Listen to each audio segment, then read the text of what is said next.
Hello दोस्तों, welcome to initial cat code adventure and tech. स्वागत आप सभी का एक और नए लेक्चर में। ये है दोस्तों हमारा लेक्चर नंबर 52 और आज के इस लेक्चर में हम बात करने वाले हैं दोस्तों वर्चुअल इन्वायरमेंट के बारे में। तो क्या होता है वर्चुअल इन्वायरमेंट, चलिए जानते हैं इस लेक्चर में और शुरुआत कर लेते हैं दोस्तों अपने लेक्चर नंबर 52 की।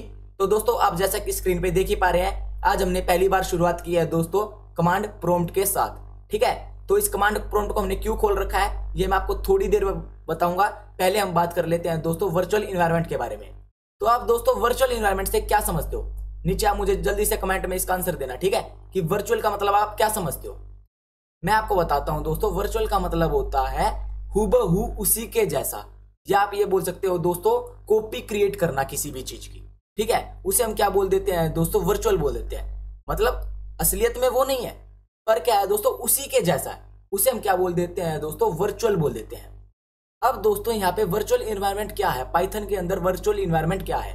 मैं कहता हूं दोस्तों पाइथन की हूबहू कॉपी को हम क्या बोलते हैं दोस्तों, वर्चुअल इन्वायरमेंट बोलते हैं।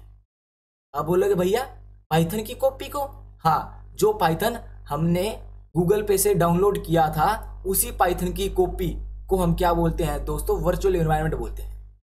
तो अब आपका क्वेश्चन आएगा सबसे पहला, भैया अगर पाइथन हमारे कंप्यूटर के अंदर या लैपटॉप के अंदर पहले से इंस्टॉल है तो हमें वर्चुअल इन्वायरमेंट की क्या जरूरत पड़ गई, हमें उसकी कॉपी की क्या जरूरत पड़ गई, अब तक तो सब कुछ ठीक चल रहा था।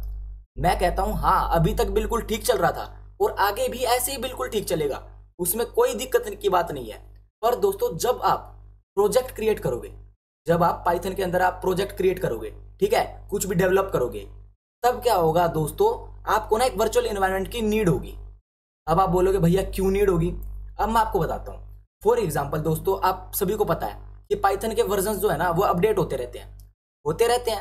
आप बोलोगे हाँ भैया होते रहते हैं, पहले 3 आया, फिर 3.1 2 3 12 चल रहा, अभी हम करंटली भी पता नहीं कौन सा यूज कर रहे हैं, तो ऐसे ऐसे जो वर्जन है वो इंक्रीज हो रहे हैं। मैं कहता हूँ हाँ बिल्कुल ठीक है। अब आप बताइए, फॉर एग्जाम्पल दोस्तों आपने ना एक वर्जन के अंदर प्रोजेक्ट क्रिएट कर लिया, ठीक है भैया हमने क्रिएट कर लिया। अब आपने क्या किया दोस्तों, पाइथन का अपडेट आया और पाइथन को अपडेट कर दिया। अब इस केस में क्या होगा दोस्तों, जो आपके प्रोजेक्ट के कंपोनेंट्स थे ना या मॉड्यूल्स थे वो भी अपडेट हुए। आप बोल रहे हो भैया ठीक है, ये बात भी ठीक है। अब मैं आपसे कहता हूं जब ये चीजें अपडेट हुई हैं तो ऐसा भी हो सकता है इन अपडेट के अंदर कि कुछ मॉड्यूल्स चेंज हुए हों, ठीक है, कुछ मॉड्यूल्स की डॉक्यूमेंटेशन भी चेंज हुई हो और उससे क्या हुआ दोस्तों, आपके प्रोजेक्ट पे फर्क पड़ गया। ठीक है, आपके प्रोजेक्ट में ऐसे ड्रास्टिक चेंजेस आए कि अब वो प्रोजेक्ट चल ही नहीं रहा।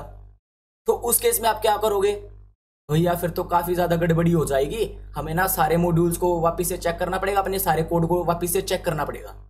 ठीक है, अब मैं कहता हूं यहां पे यूज होता है दोस्तों वर्चुअल इन्वायरमेंट का कंसेप्ट। आप क्या करते हो, हूबहू पाइथन का एक वर्चुअल इन्वायरमेंट क्रिएट कर लेते हो, कॉपी क्रिएट कर लेते हो। फिर क्या करते हो दोस्तों, आप उस वर्चुअल इन्वायरमेंट के अंदर अपना कोड लिखते हो। ठीक है, उस वर्चुअल इन्वायरमेंट के अंदर अपना कोड लिखते हो और अब इस केस में अगर हम पाइथन को, ठीक है, जो हमारी ओरिजिनल पाइथन है जिसे हम सिस्टम पाइथन भी बोलते हैं, उसमें चेंजेस कराएंगे तो हमारे वर्चुअल इन्वायरमेंट में कोई भी चेंजेस रिफ्लेक्ट नहीं होंगे। ये तो होगी दोस्तों थ्योरी, अभी आपको 50% ऊपर से गई होगी और 50% थोड़ी थोड़ी समझ में आई होगी। ठीक है, अब बात कर लेते हैं दोस्तों प्रैक्टिकल की। ठीक है, मैं प्रैक्टिकली आपको क्रिएट करके दिखाता हूं। सबसे पहले तो वर्चुअल इन्वायरमेंट कैसे क्रिएट करते हैं, ठीक है, उसके बाद हम इसका यूज केस देखेंगे कि हाँ ये सच्ची में काम कर भी रहा है या नहीं कर रहा है। ठीक है, अब दोस्तों फॉर एग्जांपल हम यहाँ पे एक वर्चुअल इन्वायरमेंट क्रिएट कर लेते हैं। तो वर्चुअल इन्वायरमेंट क्रिएट करने का प्रोसेस क्या होता है दोस्तों, आपको जिस भी फोल्डर के अंदर आपको वर्चुअल इन्वायरमेंट क्रिएट करना है वहां पे आप क्या करिए दोस्तों, सिंपली कमांड प्रॉम्प्ट को ओपन कर लीजिए। जैसा कि हमने पाइथन कोर्स के फोल्डर के अंदर इस कमांड प्रॉम्प्ट को ओपन कर लिया है। अब आपको सिंपली एक कमांड लिखनी है, वो कमांड क्या है, पाइथन -m, क्या है दोस्तों, पाइथन -m venv स्पेस। अब दोस्तों यहाँ पे आप अपने वर्चुअल इन्वायरमेंट का नाम दे सकते हो, आपके वर्चुअल इन्वायरमेंट का नाम कुछ भी हो सकता है। ठीक है, आप कुछ भी अपने वर्चुअल इन्वायरमेंट का नाम दे सकते हो। फॉर एग्जांपल इस केस में हम दे रहे हैं लेक्चर नंबर 52। ठीक है, हमने क्या किया दोस्तों, लेक्चर नंबर 52 के नाम से अपने वर्चुअल इन्वायरमेंट को क्रिएट कर लिया। अब दोस्तों जैसे ही हम एंटर प्रेस करेंगे ये थोड़ी प्रोसेसिंग लेगा, 10-15 सेकंड लेगा और हमें क्या कर देगा दोस्तों, एक वर्चुअल इन्वायरमेंट क्रिएट करके दे देगा। ठीक है, हम इसके इंस्टॉल होने का वेट करते हैं। तो दोस्तों जैसा कि आप देख सकते हैं हमारा जो वर्चुअल इन्वायरमेंट है ना वो क्रिएट हो चुका है। आप बोलोगे भैया कैसे, ये देख लीजिए, थोड़ा सा इसे हटाइए और यहाँ पे आपको दिख जाएगा, ये देखो लेक्चर नंबर 52। ये लेक्चर नंबर 52 के नाम से हमारा क्या हो गया है दोस्तों, एक वर्चुअल इन्वायरमेंट क्रिएट हो गया है। अगर हम इसे ओपन करेंगे तो आप देख सकते हैं हमारे पास इतनी सारी ये फाइलें क्रिएट होकर आ गई हैं। यहाँ पे स्क्रिप्ट्स आ गई हैं सारी, ठीक है। बिल्कुल जो पाइथन 3 है ना, जो हमारी पाइथन इंस्टॉल हो रखी है, वो पूरी की पूरी क्या है दोस्तों, कॉपी होके आ गई है। हमारे पास क्या है दोस्तों, अपनी खुद की एक पाइथन क्रिएट होकर आ गई है, ठीक है, कॉपी क्रिएट होकर आ गई है। अब क्या स्टेप है भैया, अब भैया मेरी बात सुनो, अगर हमने एक वर्चुअल एनवायरनमेंट को क्रिएट कर लिया तो अब उसे एक्टिवेट भी तो करना पड़ेगा। जैसे हम अपनी पाइथन को एक्टिवेट करते थे वैसे हमें इस वर्चुअल एनवायरनमेंट को भी तो एक्टिवेट करना पड़ेगा। आप बोलोगे भैया हाँ, तो उसका क्या स्टेप है, तो उसका स्टेप ये है दोस्तों, आपको क्या करना पड़ेगा, सबसे पहले अपने वर्चुअल एनवायरनमेंट का नाम लिखना पड़ेगा। तो हमने क्या किया, लेक्चर नंबर 52, ठीक है। अब आप बोलोगे भैया आपने एक ही दम से कैसे ले आए इस लेक्चर नंबर 52 को, मैंने क्या किया, LE लिखा और टैब दबा दिया तो ये अपने आप ऑटो कंप्लीट हो गया। अब दोस्तों यहाँ पे क्या करोगे, आप ये स्लैश लगाओगे। इसके बाद दोस्तों आपको क्या करना है, इसके बाद आपको क्या करना है, आपको लिखना है यहाँ पे स्क्रिप्ट्स। क्या लिखना है, स्क्रिप्ट्स। इसके बाद दोस्तों आपको फिर स्लैश लगाना है और यहाँ पे लिखना है एक्टिवेट, ठीक है।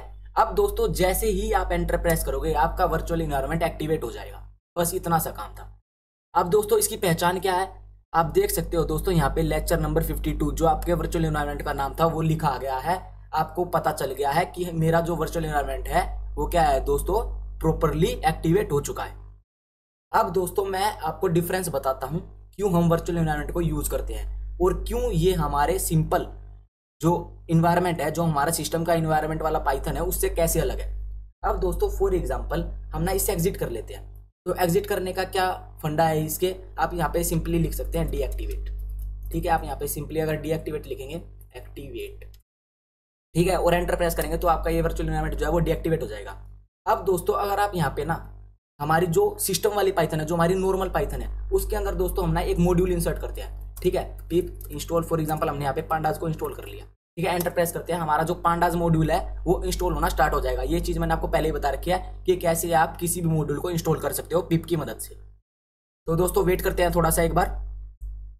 तो दोस्तों अब आप ना यहाँ पे एक चीज नोटिस करना, यहाँ पे एक चीज नोटिस करना, क्या नोटिस करना, ये हमारे जो रिक्वायरमेंट है ना वो ऑलरेडी सेटिस्फाइड, मतलब हमारे जो सिस्टम पाइथन के अंदर ना, सिस्टम वाले जो पाइथन है उसके अंदर पहले से ही पांडास इंस्टॉल है, ठीक है। ये बात आपको समझ में आ गई।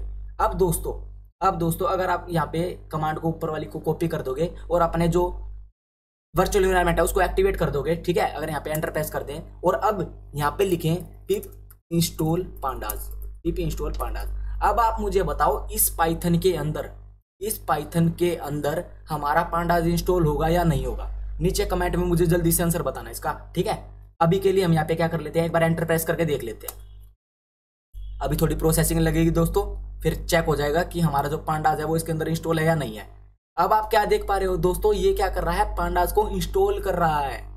ये क्या कर रहा है, पांडास जो हमारी लाइब्रेरी है, हमारा जो मॉड्यूल है उसको इंस्टॉल कर रहा है। इसका मतलब हमारा जो सिस्टम वाला पाइथन है और जो हमारा वर्चुअल वाला पाइथन है, ठीक है, वो दोनों क्या है दोस्तों, अलग अलग है।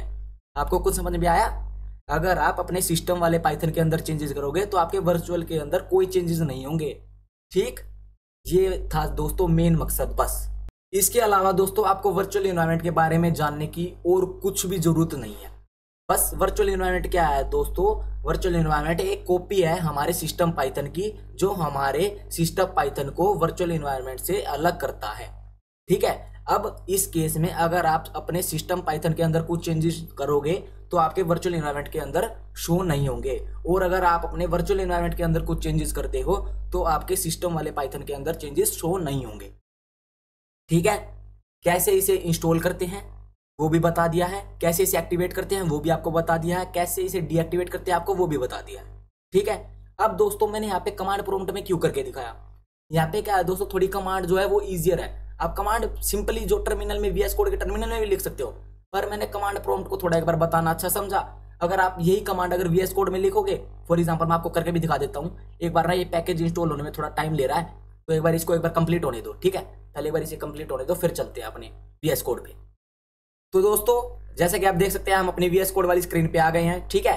अब दोस्तों अगर आप यहाँ पे टर्मिनल में भी इसे एक्टिवेट करना चाहते हो ना, ठीक है, अब अगर आप टर्मिनल में भी इसे एक्टिवेट करना चाहते हो तो आप लिख सकते हो सिंपली, क्या कमांड बताई थी मैंने आपको, लेक्चर, ठीक है, लेक्चर नंबर 52 के नाम से हमने क्रिएट करी थी, तो हमें यहाँ पे पूरा लिखना पड़ेगा शायद। आ गया एक सेकंड। Lecture number 52। अब यहाँ पे क्या लिखना है दोस्तों, आपको स्क्रिप्ट टैब दबा देना है, अपने आप ऑटो कंप्लीट कर लेगा ये। फिर आपको क्या लिखना है दोस्तों, सिंपली एक्टिवेट, ऑटो कंप्लीट कर लेगा। ठीक है, जैसे ही आप यहाँ पे एंटर प्रेस करोगे वैसे ही क्या है दोस्तों, हमारा जो वर्चुअल एनवायरनमेंट है वो एक्टिवेट हो चुका होगा। एक सेकंड, हाँ हो गया है। तो आपको पहचान क्या बताई, वर्चुअल एनवायरनमेंट कैसे एक्टिवेट होगा, आपका जो वर्चुअल एनवायरनमेंट का नाम है वो पहले लिखा आ जाएगा। ठीक है, अब दोस्तों अगर यहाँ पे कोई भी कोड लिखते हो, कोई भी कोड रन करते हो, तो वो किसको यूज करेगा इस केस में, अब वो इस केस में किसको यूज करेगा, हमारे वर्चुअल एनवायरनमेंट को यूज करेगा, ना कि हमारे सिस्टम वाले पाइथन को। ठीक, वर्चुअल एनवायरनमेंट वाले पाइथन को यूज करेगा, बस ये बात दिमाग में बिठा लो। तो दोस्तों ये था हमारा आज का लेक्चर, जिसमें मैंने आपको क्या बताया दोस्तों, वर्चुअल एनवायरनमेंट के बारे में बताया।